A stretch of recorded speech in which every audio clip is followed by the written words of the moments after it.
devices that are classed as over unity. In other words, more energy out than in.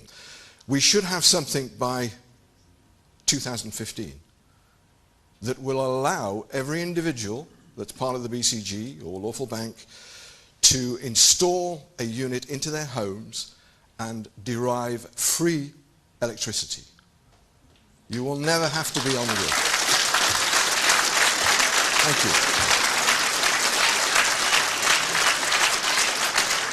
Thank you. We haven't done it yet, but we hopefully will do it. Everything's looking very, very positive at the moment. All the results we've had so far have been positive, and I'll keep all members of BCG through Roger and his newsletter up to date on what's going on. Now, the key element of having a device like that, whether it's going to be magnetic or a water fuel cell, which are some of the things we're working on, the key element of having a device like that is that we can offer it to non-members as an incentive to join Lawful Bank and British Constitution Group. Who in their right mind is going to turn down a unit that's going to give them free electricity? Nobody. So what a great carrot to swell the membership.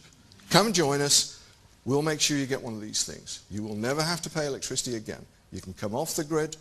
We don't want to give it back to them because we don't want anything to do with them, to be perfectly honest.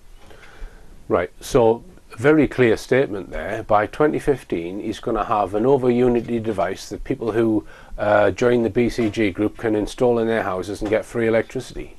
Pretty categorical, yeah. But he wasn't very clear in that statement whether it was going to be a water fuel cell such as the one you were explaining, the operation of in your video, or whether it was going to be some type of magnetic motor. But yeah, it was clear, and I thought, oh great, if they've got that far then fantastic. There's obviously things that I don't know about. But he didn't disclose any of those details to me personally at that time in November 2012, and I didn't really see anything of him until next March 2013, I think it would have been. And he set up this meeting for about 10 or 12 people. And originally he said they were going to have some office space, and they were going to have a water fuel cell demonstration by this lady, I think was called Victoria, or I can't remember her second name. She had allegedly got one fitted to her car and was using it, and that was going to be demonstrated to the rest of us, so I was looking forward to seeing that. But then apparently this woman pulled out. We didn't see that working. We had this meeting, an agenda was sent out with about 10 points on the agenda. When we started the meeting, it started an hour late, and I thought, oh, we're really going to get through this before the 4 o'clock finish. The agenda that he gave out wasn't followed. I think we covered 1 or 2 of the points out of a list of about 8 or 9. There was another chap there called Oliver Smith. The meeting was recorded. There were several people that recorded it, and all the attendees knew that the meeting was being recorded, because I just got my voice recorder out. Either I was holding it or I'd put it on the table in front of everybody, so they knew it was being recorded.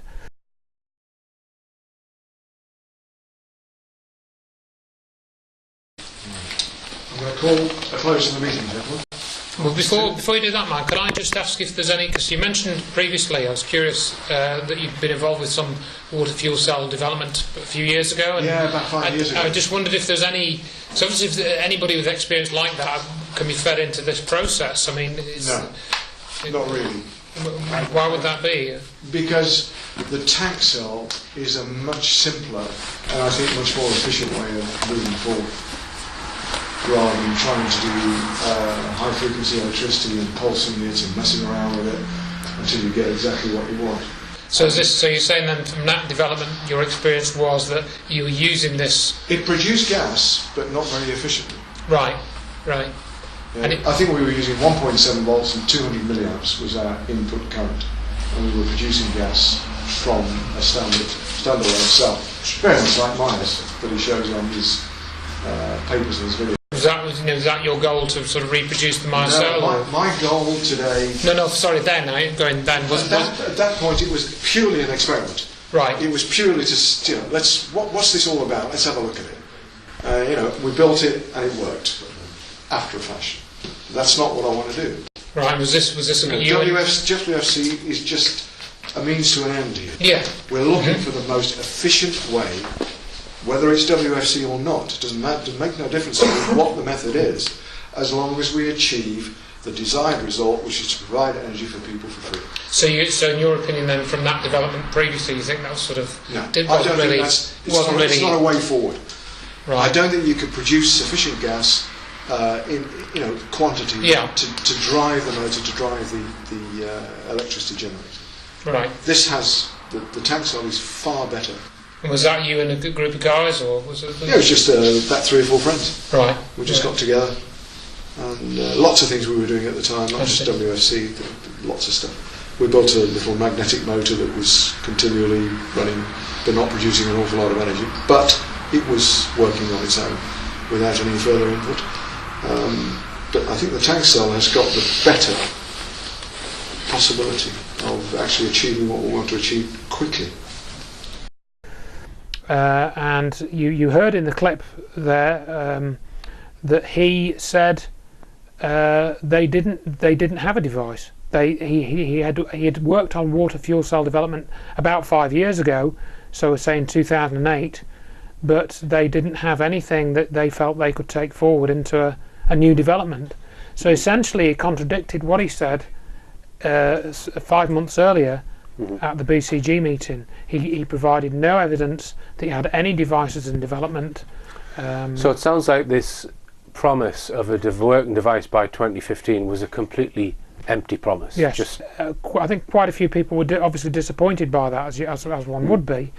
But I was obviously trying to think, what was the reason behind this? Why was he trying to approach me and get me involved in this, when clearly there was nothing of any substance that was in development? I mean, it just seemed like yet another empty vessel. There are a number of enhancements that I want to incorporate into what I'm doing with the Stan Myers water fuel cell. But I'd like to make an Adam Trombley device, which is a lot more expensive than a Myers device. You're probably talking tens of thousands to get the machining done and windings done and this kind of thing. And there's various different types of material. As I've suggested in the video, that I'm proposing that we set up a group. We set up our own group, and we're asking people to come forward with details about your expertise or your areas of interest, and how you think you can offer us some expertise and to develop some. Well, we'll be looking at existing claimed over Unity devices and then trying to repeat them. That would be my starting point. I'm happy for people to take the software that I've developed for this. I'm happy to produce parts lists and diagrams as to how I've made this. I'm even happy if anyone is willing to invest, is to build maybe 10 of these units and loan them to people who want to have a play with them and see if they can modify them or change them in some way in order to get what Myers achieved. How do you know that I'm genuine or that Andrew's genuine? Well, I guess you don't, Andrew. I guess well, you this can't. is it. You have to build up trust over a period of time. I mean, we have a track record now over the last couple of years that people can look at, and so they can get some information from that. But it is a huge problem with these groups being infiltrated and controlled. I mean, you and I were discussing earlier on about Stephen Greer and his groups, and to me that is a clear example of how how a group can be manipulated and infiltrated, and then they can feed that information back to whoever. I think one of the principles would be that whatever's developed is transparent, and we publish details of what's found. We're not trying to hide anything. Absolutely. It's a public project, if you like. Because if I can't do it, then perhaps someone else can do it. But maybe they need the kit. If anyone's willing to invest in this, please get in touch. In fact, if anyone's interested in general, please get in touch, richard@richplanet.net, because I think the more brains that we have working on this kind of stuff, the more likely we are to get somewhere with it. I don't claim that I'm going to be able to produce what Myers did with my skills, but maybe with some of my skills and what other people's knowledge maybe we can crack it. With the best will in the world, you can develop a Stanmeyer cell which works and produces over unity and so forth, or some type of arrangement of magnets which appears to, some kind of advanced Bedini motor type of device which you can get energy out of.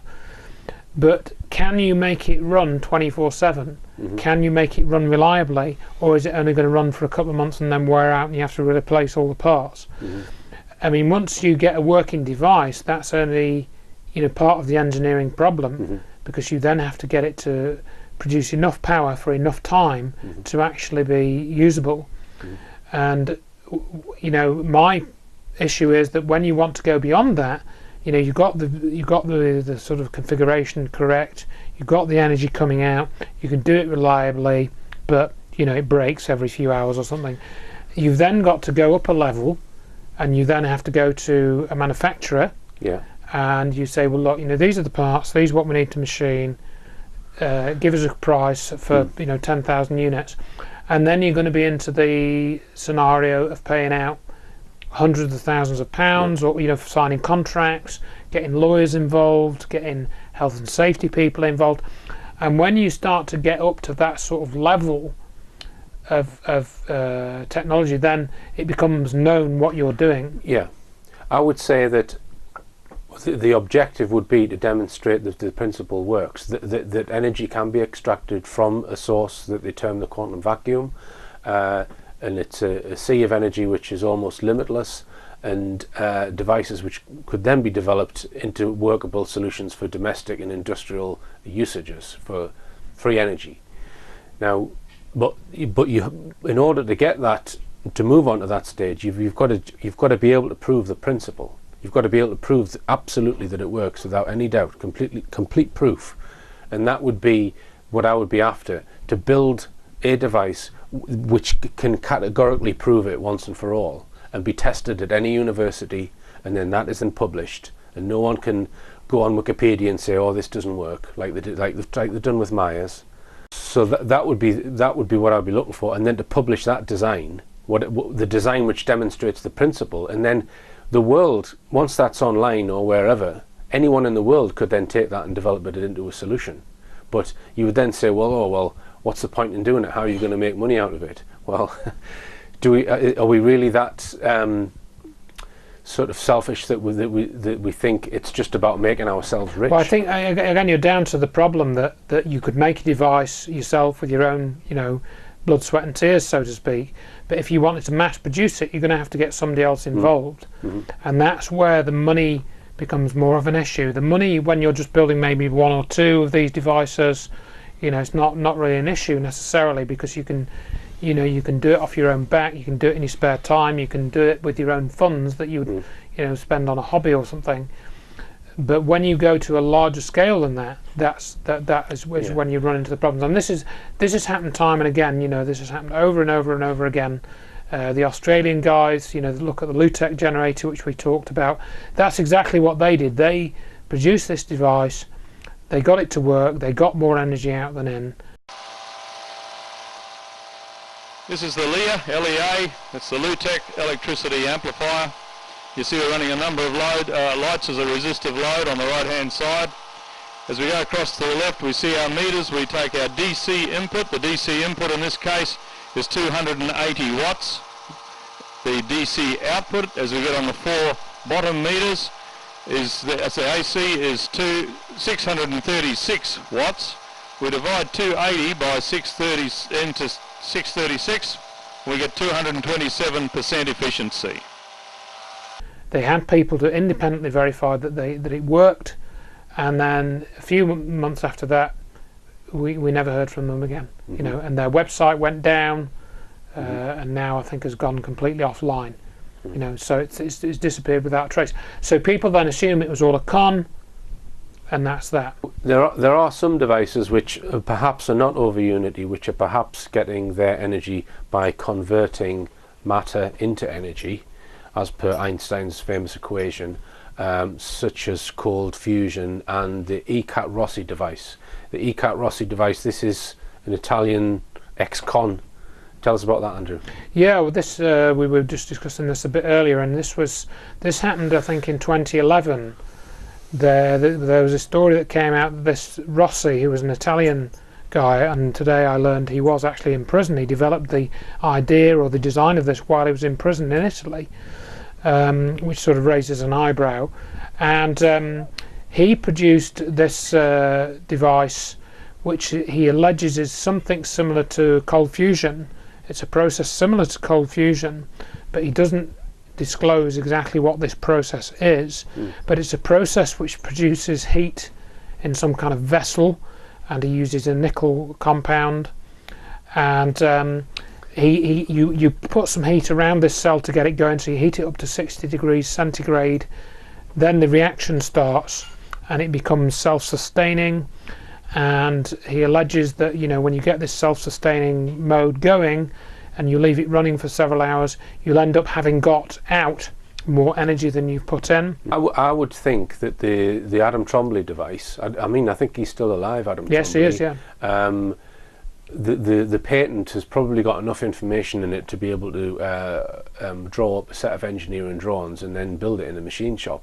You know, so if there's anyone out there with a decent machine shop who wants to, well, maybe get a bit of publicity by helping us machine some components and maybe draft those components, get in touch or come to our meeting if we're going to have one. Thanks for talking to me again today, Andrew. Welcome. And hopefully we can report back maybe in the summer perhaps that we've got some group together that's going to look into some of these free energy devices.